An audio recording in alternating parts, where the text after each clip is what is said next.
Hello everyone, welcome to High-Tech Study Plus. This is the third part of our video on globalization and the Indian economy. In today's video, we are going to start with impact of globalization in India. Now, in India, as it has been seen, the MNCs have increased their investments over the past 20 years.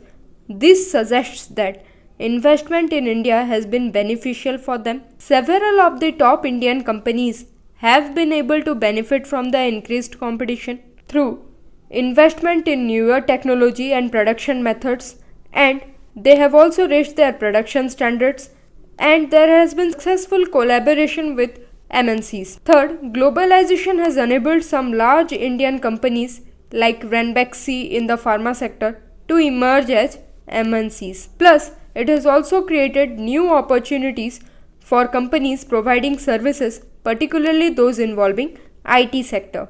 Now let us discuss about various steps to attract foreign investment. Now, industrial zones called SEZ or the special economic zones are being set up for this purpose. These zones have world-class facilities.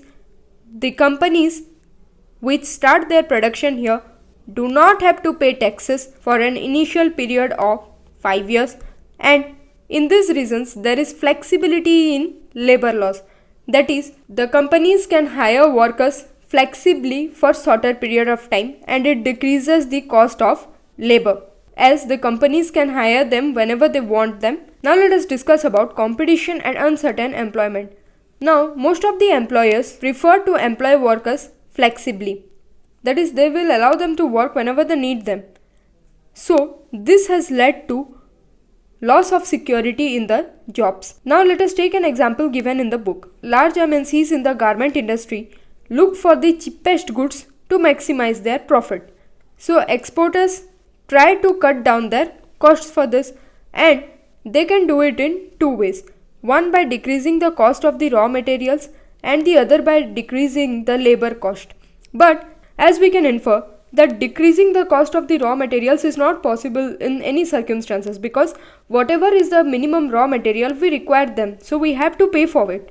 So the companies, they decrease the labor cost. And what is the best way to decrease the labor cost? Hiring the workers on temporary basis rather than hiring for a permanent basis. So if this happens, then they do not have to pay workers for the whole year. Now let us discuss about the struggle for a fair globalization. Not everyone has been benefited from this globalization. It has benefited people with education, skill and wealth. Fair globalization is one that creates opportunities for all, and it ensures that the benefits are shared by all rather than just being shared by a section of the society. But the question is, how can this be achieved? The government and the people can play very important role in this regard.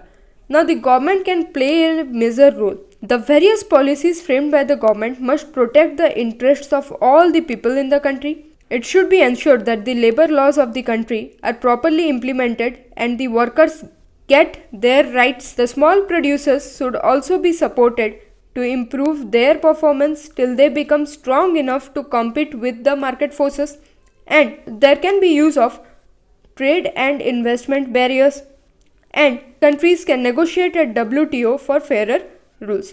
Through these things, the government can play a major role in this regard. Now let us discuss about the people's role.